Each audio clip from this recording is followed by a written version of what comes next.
Yo quiero que mira a tu hermano y dile, siendo libre, pero díselo como convicción, va, dile, siendo libre de la incredulidad.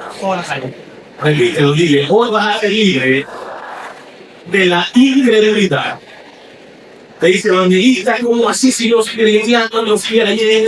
Puedo tener incredulidad. Hoy vamos a hablar de un mensaje maravilloso de parte del Señor en cómo nos puede afectar. Escucha bien, para ver el cumplimiento de las promesas de Dios, la incredulidad. Amén. Entonces, Dios, quiero que me acompañen al libro de Hebreos, capítulo 13, versículo 7 al 12. Hemos tenido una gira ya desde el occidente, centro, ahorita oriente terminamos. Este año vamos a anunciar las primeras cruzadas masivas. Gloria a Dios. Entonces, hay algo que Dios está haciendo. Mira a tu hermano y dile, Dios está trabajando. Una de las cosas que Dios me hablaba hace 4 años, un poquitico menos, era de que Venezuela iba a ser cabeza de avivamiento en Latinoamérica. ¿Se acuerdan? ¿Se acuerdan? Una de las cosas que Dios habló fue que iban a ser 3 países que se iban a encender primero. Y era Venezuela, Colombia y Brasil. No es casualidad de Venezuela, Dios, cada avivamiento, cuando hay un avivamiento, el avivamiento trae reforma. Entonces, Colombia y Brasil, ustedes van a ver este año y el próximo, cómo van a seguir a Venezuela.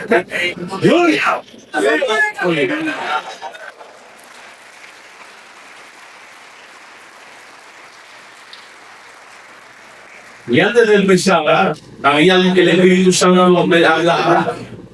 Vengo aquí con un propósito. Y es más allá de dar una palabra de esperanza. Hay un propósito específico y es que el Señor me habló en diciembre y me llevó a la isla de Puerto Rico, donde tuve un encuentro personal con el pastor que formó a nada más y nada menos que el evangelista DJ Ávila. El hombre que le enseñó a orar, el hombre que lo formó desde abajo, lo discipuló, le enseñó la palabra de Dios. Tuve la oportunidad de estar en su casa en Puerto Rico. El pastor Ernesto Santos, un general, 90 años de edad, porque está fuerte, gracias a Dios. Y estamos orando en su casa, de rodillas. Y de repente el Espíritu Santo me muestra una visión. En la visión, yo veo a este hombre con los brazos extendidos, habían 2 esferas, una en cada mano, arriba de su mano, y estaban llenas de luz, de electricidad. Y yo veía que la luz provenía de sus venas, de sus huesos.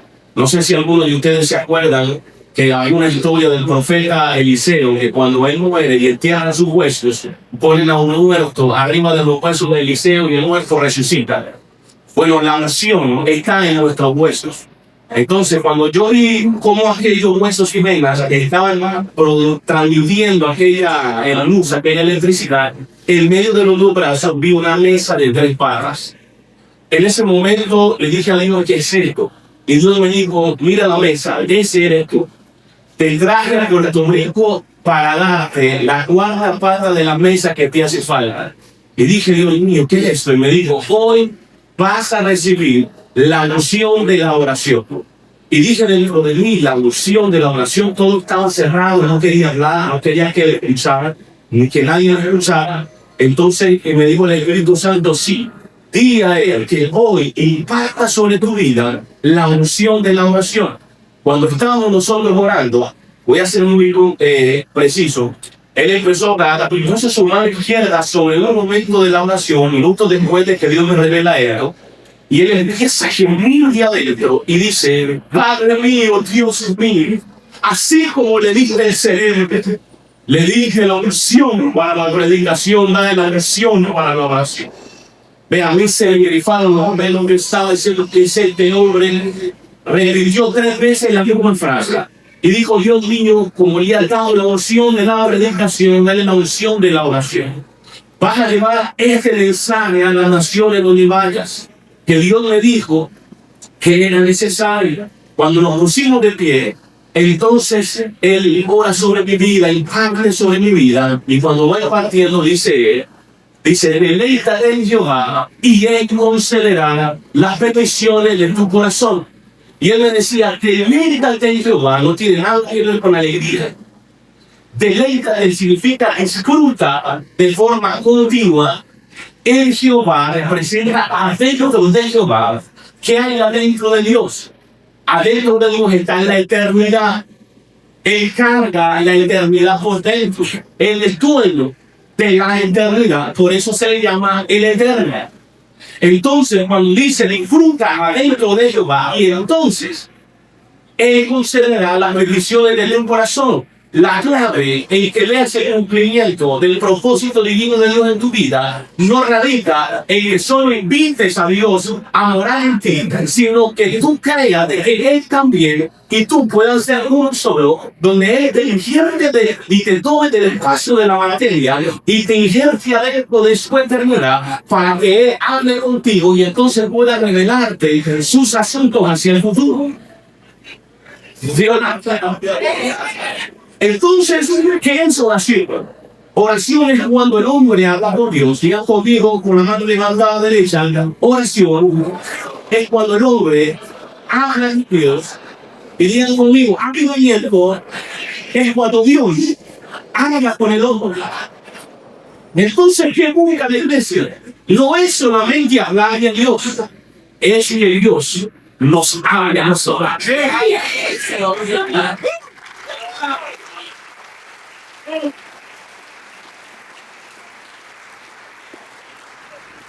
Entonces, ¿por qué ha habido una falta de activación y encargamiento? Es porque el ser humano no ha aprendido la revelación de ser uno con Dios.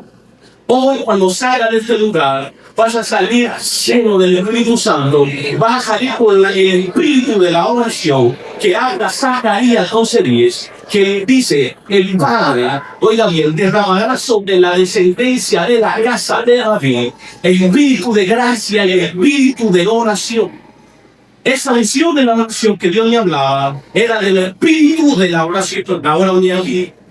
Venezuela recibió el espíritu de revelación de Efesios 1:17-18. ¿Cuál es el espíritu de la revelación? La Biblia habla que es el espíritu. ¿Qué representan los 7 espíritus? Los 7 espíritus representan las 7 cualidades del Espíritu Santo. Los 7 espíritus representan las 7 manifestaciones del Espíritu de Dios. Hay 4 claves de ellos para la iglesia. Todos son importantes, pero hay 4 claves.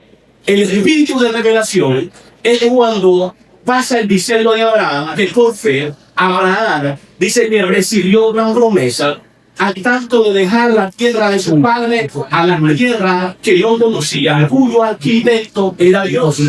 Entonces, Venezuela, los líderes espirituales fueron embarazados de una visión de Dios. Llegó un momento donde el Espíritu Santo los visitó, los llenó, los tocó y les dio una visión específica que traería salvación y dirección a un pueblo. Entonces, los padres espirituales de Venezuela recibieron fueron embarazados de la visión a través del Espíritu de la manifestación de la revelación. Luego viene el Espíritu de la sabiduría, que está en Efesios 1:17-18. Ese le da la habilidad de administrar y tener dominio propio para poder administrar correctamente lo que Dios depositó en ti.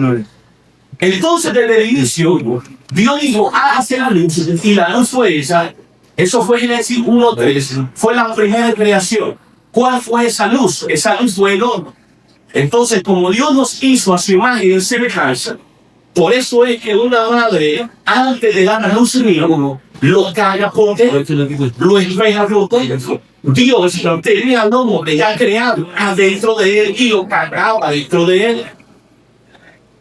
Entonces, después de haberlo puesto en el Edén, sombra su Juan, que es su saliva, su ADN, sobre nombre, su maternidad, después de 6 días, de Dios haber dado orden a la tierra, de haber creado todo a través de la bendición de su voz. Entonces Dios dijo: voy a entrar en reposo. Digan conmigo, reposo. En ese reposo no representa nada por descanso. Dios no necesita descansar, porque simplemente es el espíritu y él no se cansa. La Biblia, el original, dice que entra en el reposo. ¿Qué significa reposo? Reposo significa un lugar de paz. ¿Qué significa paz? Shalom en hebreo significa bienestar y significa armonía. Tiene que ver con una unión de dos en uno. Entonces, es un lugar de una unión, es un lugar de actividad. Entonces, cuando Dios termina de ordenar la tierra, termina de crear todo, entonces lo que ya existía dentro del creador, lo saca y lo pone en el Edén, cuando ya el Edén estaba todo en orden. Entonces, estando en el Edén, entonces le decía ahora sí, ya terminé todo, voy a preparar entonces un espacio de intimidad con el mundo. Entonces, dale por pasado.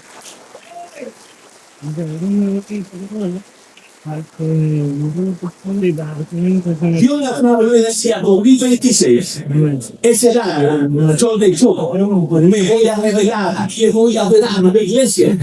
Y este año de aquellas cosas que parecían no tener sentido en tu vida, van a tener sentido. Este año de aquellas promesas que Dios te había depositado sobre ti, para también en la oración, la intimidad, vas a poder dar en luz todo el propósito eterno de Dios para tu vida, para tu familia. Y Dios te dice así como no estés mirando por fuera lo que hagan adentro. Todo lo que te dan a ti Venezuela que necesita para avanzar está adentro. La riqueza que está adentro, la nación está adentro, los viajes que están adentro, la bajada está adentro. Todos los criterios que están adentro.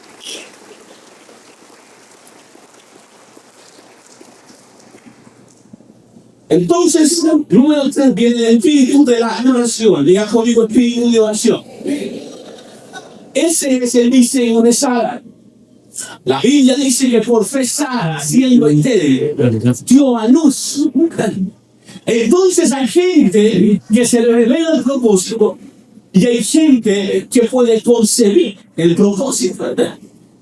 Entonces, no es lo mismo identificar para qué fue llamado. Y otra cosa es poder dar a luz lo que ya identificaste.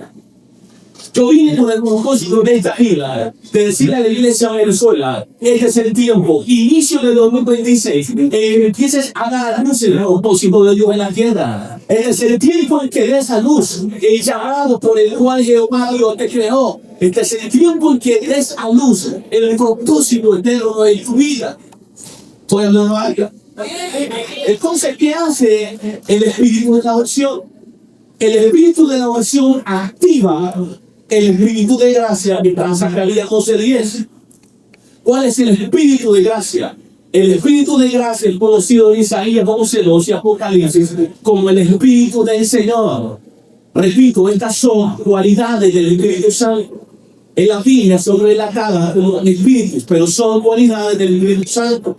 El espíritu de gracia es cuando ya la gente empieza a concebir su llamado, empiezan a ver el cumplimiento de su propósito en la tierra, se activa ese espíritu de gracia y hay salvación en masas, en multitudes, arrepintiéndose, porque la oración, el espíritu de oración, produce arrepentimiento, produce un quebrantamiento, un salvo interno en el corazón del hombre diciendo, yo ya no quiero más apariencia, yo quiero entregarme al Señor.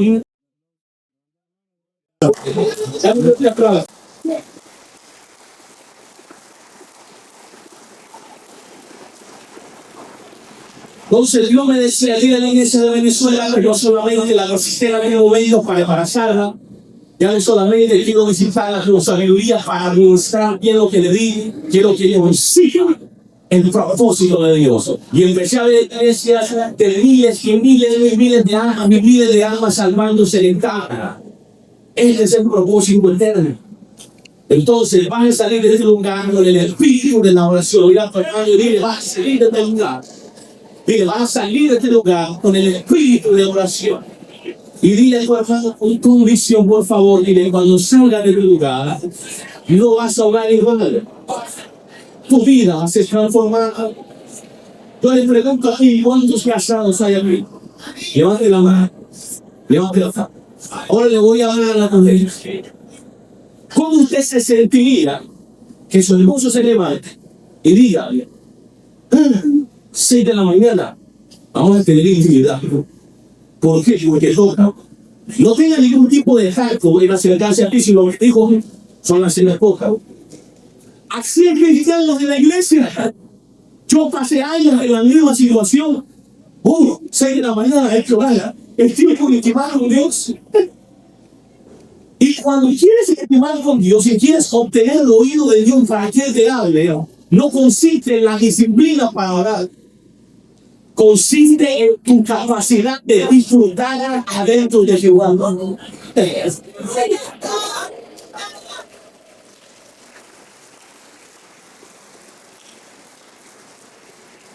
¿Verdad que no es lo mismo? No es lo mismo. Entonces, cuando tú buscas a Dios, Dios está esperando, es que no lo busques por solamente para que te vean, para que digan, pastor, yo soy de las 6 de la mañana, me levanté a orar. No, Dios quiere que tú disfrutes estar con Él. Si tú no aprendes a disfrutar en la presencia de Él, entonces Dios no te va a dar. Y cuando Dios activa algo en tu vida, es porque Él te habló. Cuando tú hablas a Dios, muy poco podrá suceder. Pero cuando Dios habla sobre tu vida, entonces las cosas empiezan a suceder. ¿Cuál es el propósito o la meta de la oración? El poder escuchar a Dios. Si no escuchamos a Dios, casi podemos decir que fracasamos en el peito. Por eso es que la iglesia ora, nada sucede. Ora, nada sucede. Y yo decía que algo más. Ahora es que es el año donde quiero hablar a la iglesia. Quiero revelar mi naturaleza sobre la iglesia. Porque quiero poder sacar a luz todo lo que les prometí. Hay pastores aquí que no les prometí que iban a comprar estados. Hay pastores aquí que no les prometí que iban a hacer repartos de comida. Hay pastores aquí que yo les prometí que iban a ser comedores de niños necesitados. Entonces, ¿cómo lo van a hacer? A través del espíritu de la oración. Si vamos al libro de Hebreos, ¿qué es lo que han impedido que el espíritu de la oración se derrame sobre la iglesia? Es la incredulidad.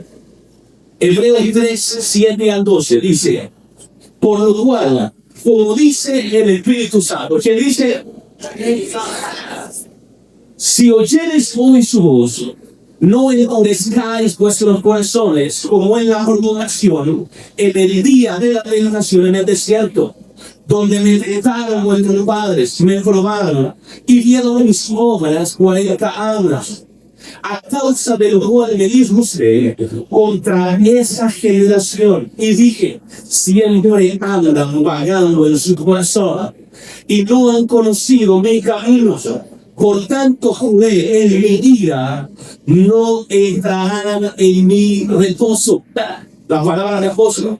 Mirad, hermanos, que no haya ninguno de vosotros corazón malo de incredulidad para apartarse del Dios vivo. Ay, Dios mío. Primero que todo esto es un mensaje que proviene del Espíritu Santo directamente de llegar a una alerta a no endurecer nuestro corazón. Antes de continuar, debemos entender primero qué significa el corazón. Corazón viene del hebreo L-E-P, el cual significa esencia, ser, intelecto, subconsciente. El corazón es aquella puerta de nuestra casa. Piensa en su casa, en la silla donde usted está, y piense que esa casa es su hogar. Todo lo que usted mira alrededor de su casa, sus habitaciones, su baño, representa su alma. La puerta que separa lo exterior con lo interior viene siendo nuestro corazón. Entonces, su corazón no tiene ni fue diseñado con la capacidad de sentir. Hay gente con las canciones seculares que dicen, es que yo siento mi corazón y se señalan. El corazón no tiene nada que ver con sentimientos. Lo que siente en realidad es tu alma siente, tu alma se emociona. Pero tu corazón no tiene capacidad de sentir nada. Tu corazón fue diseñado para creer. Digan conmigo, mi corazón no fue diseñado para sentir. Fue diseñado para creer. Por eso la palabra dice, sobre todas cosas guardadas, guarda qué? Tu corazón. Entonces Dios está diciendo, no me pidas que guarde tu corazón, Señor. Ayúdame, guarda mi corazón. Señor, abre puertas. Y si ven que mi corazón se ha de la gracia, Eso es una oración incorrecta. Usted cuando ora a Dios, usted lo que tiene que orar a Dios es como David: Señor, dame todo lo que tengas preparado para mí. Si en algún momento ves que mi pie se ha de deslizar, entonces no permitas que yo caiga, sosténme con tu mano poderosa. Entonces lo que tú le estás diciendo a Dios con eso es: prepara mi corazón. ¿Cuál es el corazón? La puerta que alimenta el alma. Sobre toda cosa tú, sé el guardián de tu subconsciente, de tus pensamientos. Porque cuando aprendes a dominar tus pensamientos, aprenderás a gobernar el mundo espiritual y el mundo secular. Cuando Dios dice que vio el ángel y le hablaba a José por medio de un sueño, dice que se le apareció el ángel a José en la noche y le dijo: el hijo que concederá María tu mujer es hijo concebido por el Espíritu Santo. La palabra clave fue que el ángel se le apareció. La palabra apareció en el original viene de la palabra fantasia, que viene de la raíz pos, PHOS, que es luz. Tiene que ver con iluminación, o sea, el ángel iluminó a José.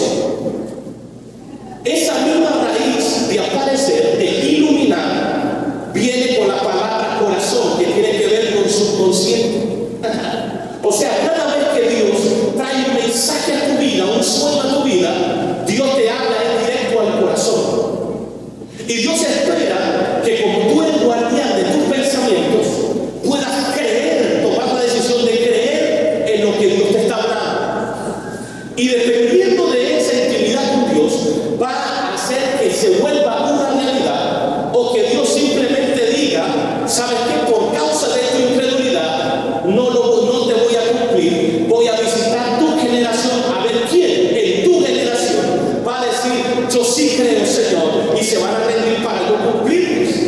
Entonces Dios, cuando da una palabra, mire esto poderoso, le va a cambiar la vida. Dios no le habla a un hombre, Dios le habla a una generación. El hecho de que Dios no te cumpla a ti no quiere decir que Él no es perfecto, no. Lo que pasa es que la palabra no era para ti. La palabra era para tu descendencia. La palabra era para tu generación. Entonces Dios dice: quiero que tú seas el primero en ver el cumplimiento de lo que te prometo.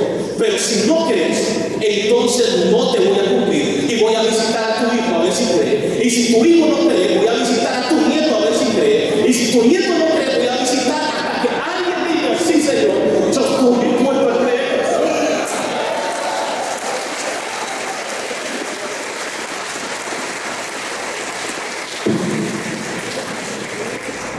Entonces, miren, cuando pensamos en la palabra endurecer corazón, endurecer viene del hebreo hazak, con H, que significa obstinado, no receptivo o terco. Aquí el Espíritu Santo nos hace un llamado, una advertencia en no permitir que nuestro subconsciente se cierre al escuchar su voz, la voz de Dios, y convertir nuestras acciones en terquedad. Esta era la misma condición de Faraón, un hombre obstinado, terco y desafiante. Mire esto tan tremendo. Ahora, ¿qué es un corazón terco desafiante? Yo hablo en mi libro Fe, las 5 etapas de un corazón endurecido. Y hoy voy a hablar. La número 1 es la queja. Todo empieza por una queja. ¿Qué pasó en el desierto? La gente se empezó a quejar. ¿Tú sabes por qué la gente se queja? La gente se queja por la sencilla razón de que todavía no viven para Dios, sino que viven para sí mismos.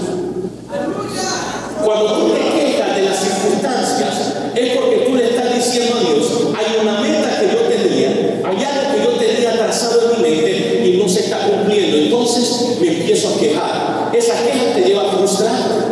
Pero Dios te está diciendo ahora: yo te entregué la riqueza más grande que el mundo podría tener. Y la Biblia dice que Dios amó de tal manera al mundo que dio que lo más hermoso que tenía para darnos, que era Jesucristo.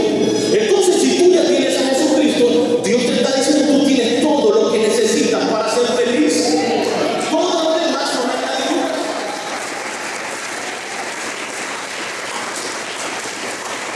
Entonces, si tú te quejas, es porque hay una ausencia de Dios en ti. Porque ya no vives para agradar a Dios, sino que vives para agradar agradarte a ti mismo, y como no te sientes que te estás agradando, no sientes que te estás complaciendo, porque hay cosas que no se te dan, entonces te quejas.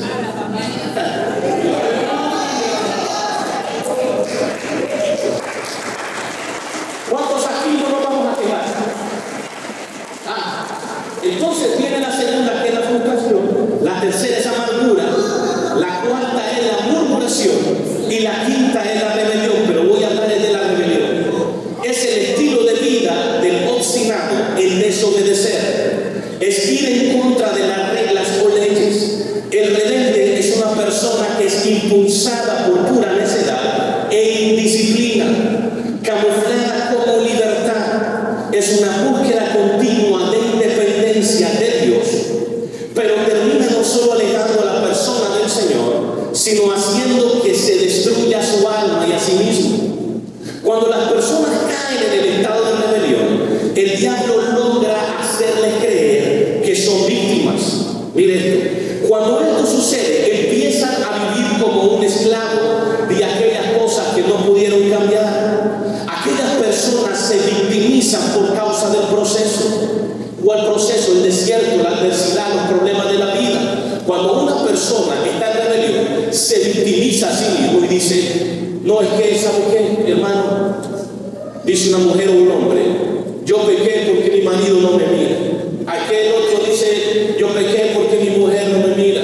Aquel otro dice: lo que pasa es que yo siento, oiga bien, yo siento, es el engaño de Satanás, que a mí no me gustan las mujeres, yo siento que a mí me gustan los hombres. Entonces, ahí caen en rebelión. ¿Qué es rebelión? Rebelión es un estado de victimización.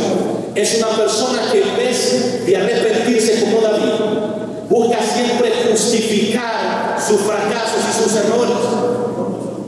Tú no puedes avanzar si no reconoces tus errores, si no te haces responsable de los fracasos de la vida. Porque esos fracasos, para los ojos de la gente, para Dios representa un tiempo de crecimiento, un tiempo de formación.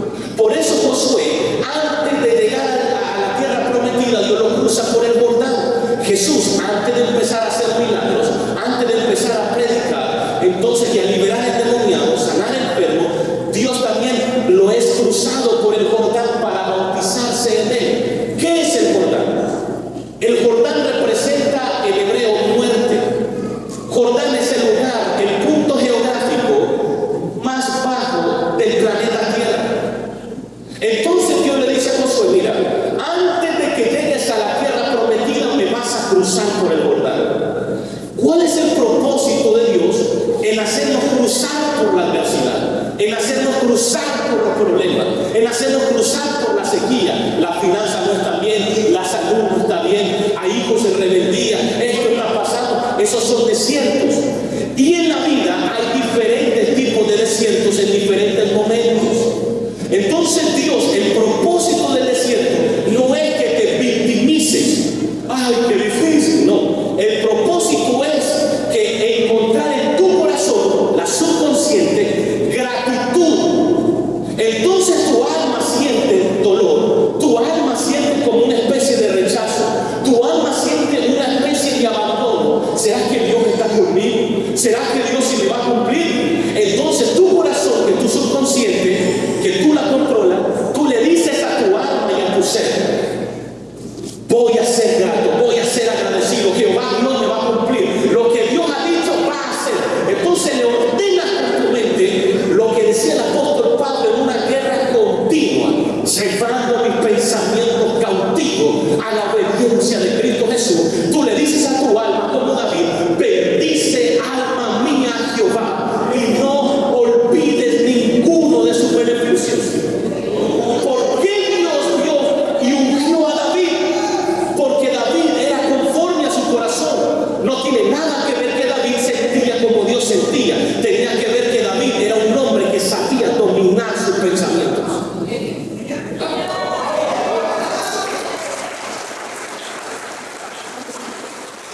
Dele gloria a Dios.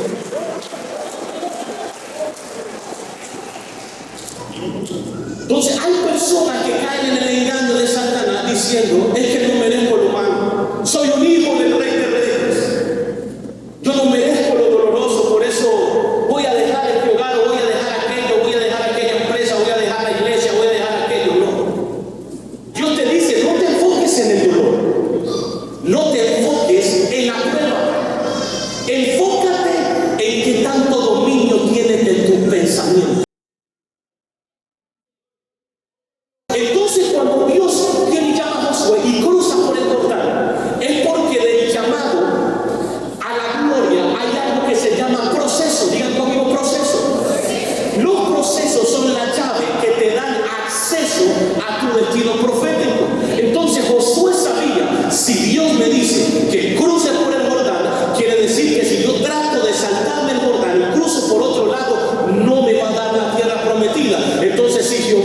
dice que está permitiendo este proceso en mi vida, entonces es porque Él también sabe que lo voy a cruzar en victoria, que me va a permitir vencer y que voy a llegar al lugar donde Él dice que me va a llegar.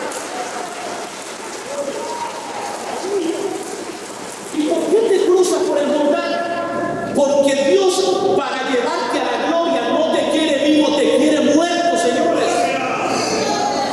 Por eso Pablo dijo, pues ya no vivo yo, sino que Cristo vive en mí. Entonces tenemos que morir a nosotros para que entonces la gloria de Jehová pueda resplandecer. Hay jóvenes que me llaman, ministros, diciendo yo oro por enfermos, no se sanan. ¿Qué pasó? Dime. Yo le dije, tú oras y tu felicidad realmente está en que si un enfermo se sana. Bueno, no es mi felicidad, ha sido camuflado.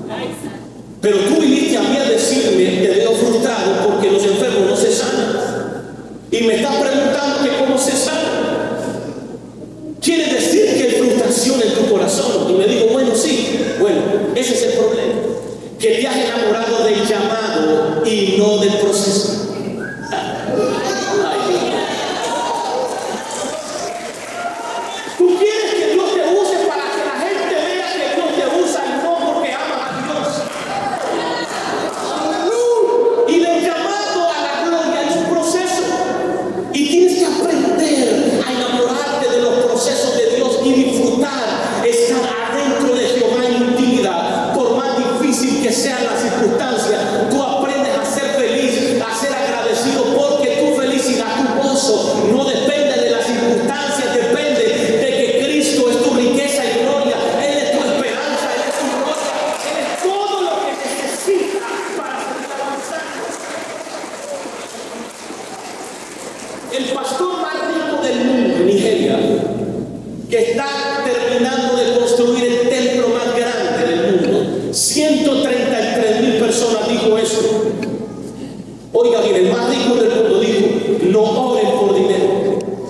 Y le dijeron, ¿cómo así que no ores? Sí, no ores por dinero. ¿Tú te imaginas? Jesús le dijo a los discípulos, mi Padre ya sabe de qué cosa tenéis necesidad. Entonces tú te imaginas a Dios diciendo, Dios, yo te busco en esta hora. Y Dios con su oído atento, cuéntame. Y en vez de decirle, yo quiero estar contigo, quiero que me reveles tu presencia, le dice, tengo una deuda que pagar. Mira, necesito un par de pesos para esto. Necesito un par de pesos. Y Dios desde arriba, entonces tu propósito no es buscarme a mí. Quiere decir que yo no soy tu necesidad son el par de pesos. Pero cuando tú te intimas con Dios, lo que Dios quiere ver en tu corazón es que Él es tu mayor necesidad. Entonces cuando buscas a Dios como tu mayor necesidad, que quieres ser uno con Él, que quieres manifestar su gloria en la tierra para que la gente se convierta, entonces dice, buscar primeramente el reino de Dios y su justicia, y todas las demás cosas serán añadidas hacia ti. La salud será añadida, el dinero será añadido, la restauración será añadida, pero necesitas buscar la fuente. ¿Cuánto da gloria a Dios? Mira, tu hermano dice, la clave es buscar la fuente. Es buscar la fuente. Entonces leamos nuevamente el versículo 8 en adelante. Miren lo que dice, el versículo 9. Donde me tentaron vuestros padres, me probaron y vieron mis obras 40 años. ¿Cuántos de ustedes no han visto a Dios actuar en su vida? Dígame, ¿en algún momento te ha faltado algo? ¿En algún momento en medio de la dificultad acaso Dios permitió que te muriese? Estás aquí, ¿cierto? Entonces Dios te ha sostenido. Ahora mira este versículo y dice 10. A causa de lo cual le digo a usted, porque su corazón se rebeló contra Dios, empezó a quejarse, empezó a frustrarse, empezó a amargar. Y Dios diciendo, pero le dije, hermana del cielo, los estoy sosteniendo. Estos que se creen que son. ¿Quién les dijo a ellos que merecen algo? Después de que pecaron, fueron separados de mí. Entonces estoy, Génesis 1 y 2, los creé y los diseñé para ser uno conmigo. A causa del pecado, fueron separados de de mí por sus malas decisiones de su corazón. Entonces, de Génesis 3 a Apocalipsis 21, estoy armando un plan para volver al hombre a Génesis 1 y 2, de ser uno conmigo. Entonces, tras de que los estoy buscando rescatar, tras de que los estoy buscando alimentar, tras de que los estoy buscando sostener, tras de que estoy buscando quitarles el sol, el gran calor, entonces estos creen que merecen más. Y ese es el problema. Un pastor un día me dijo: Felipe, ¿cómo Dios te está usando? Dije: gloria a Dios. Y me dijo: es que tú te mereces eso y más. Dios te está esforzando. Y yo le dije: mira, no permitas que el diablo te tiente y te ponga la trampa. Y le digo: ¿a qué te refieres? Tú y yo no merecemos nada. Nosotros merecíamos la muerte porque hemos fallado a Dios en el pasado. Pero esa es su gracia, que en medio de que la gracia fue más grande que los errores que cometimos, y su gracia nos abrazó, nos rescató, nos limpió. Ese es el problema de la iglesia, que piensan que son merecedores de algo. Y en la vida hay dos tipos de creyentes: aquel que cree merecer todo y no tiene nunca nada, y aquellos que sabemos que no merecemos nada. Lo tenemos todo.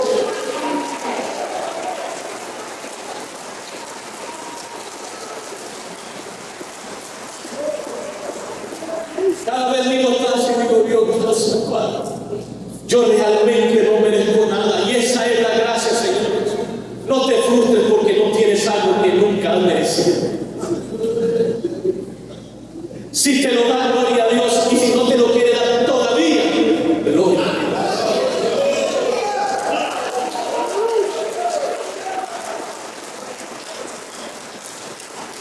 Y dice la palabra: siempre andan pagando en su corazón. ¿Qué representa esto? Dice: ellos siempre andan. La palabra pagando significa siempre andan dudando en su subconsciente.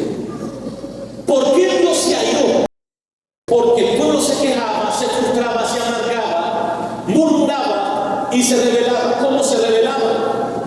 Al no permitir que Dios fuera su mayor esencia, sino su propio bienestar. Entonces Dios dice: ellos andan dudando en su corazón. Dice esta palabra: y no han conocido mis caminos, no han intimidado conmigo. Por tanto juré en mi ira, no entrarán en mi reposo. ¿Se acuerda del reposo que les hablé ahorita? El reposo es un lugar de intimidad. Entonces Dios dice: para ir a la tierra prometida tienen que primero morir a sí mismos. Luego de morir a sí mismos van a entrar en un lugar de intimidad conmigo. Y el lugar de intimidad los va a poder hacer ver el cumplimiento de lo que le digo. Pero entonces Dios juró: no entrarán la mayoría de ellos en una intimidad conmigo. ¿Por qué? Por el corazón. ¿Qué es lo que hace la incredulidad? La incredulidad es pagando en su corazón, te permite dudar de Dios. Entonces, si dudas de Dios, ¿cómo Dios te va a cumplir? ¿Cómo tú puedes pretender cuando oras, Dios te dice desde el cielo?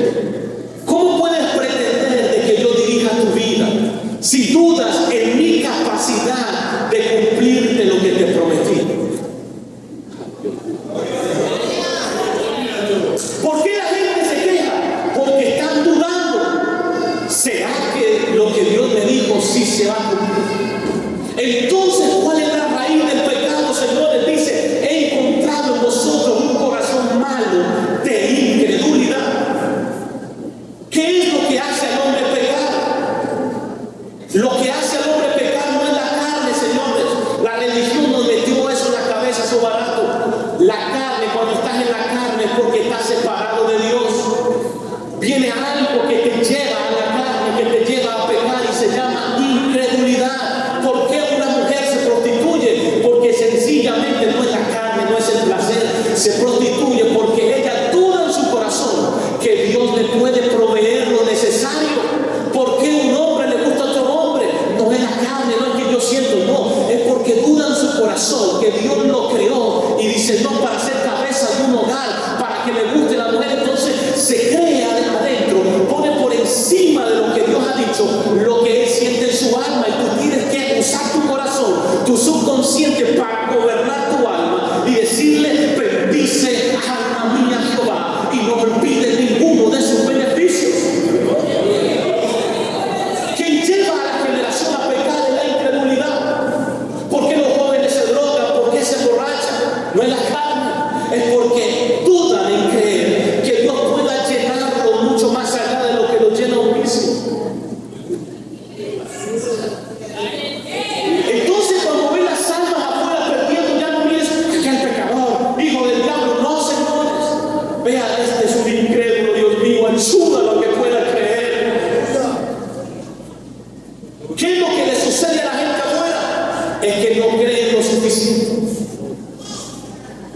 ¿Por qué fue que Dios no permitió que muchos entraran a la tierra prometida?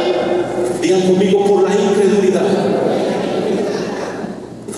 ¿Qué es lo que te hace dudar de Dios? La palabra incredulidad viene del griego apistes. Este significa infiel, indigno de confianza.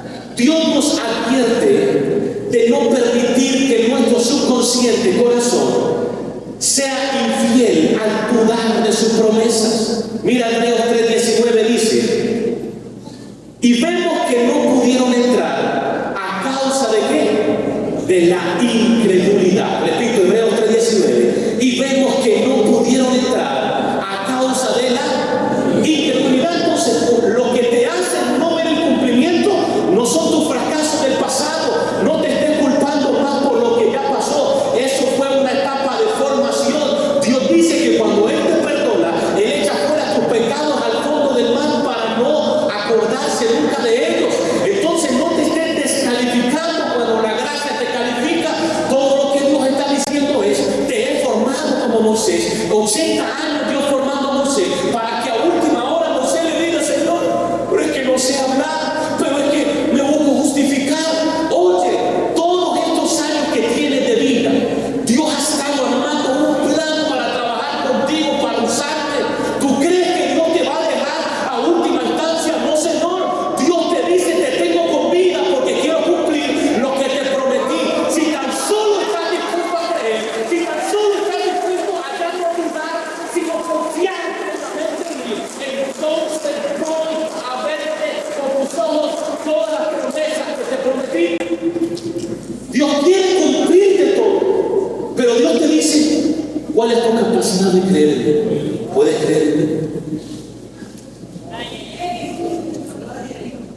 Vas a salir, mira a tu hermano, y vas a salir de este lugar creyendo y confiando en Dios. ¿Qué es lo que lleva al hombre al pecado? La incredulidad. Ahora, ponte de pie ahí donde estás, por favor.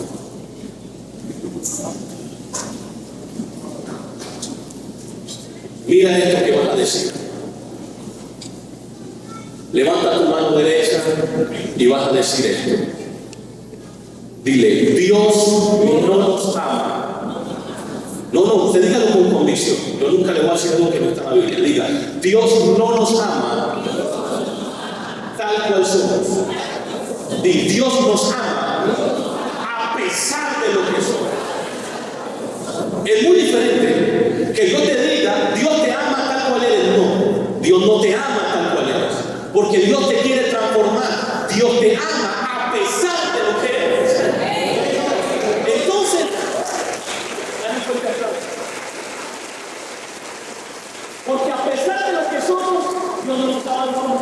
A pesar de lo que somos, Dios no nos falta. Entonces, por causa de su amor, envió a su Hijo para que dejemos de ser lo que somos y nos convirtamos en quienes Él quiere que seamos.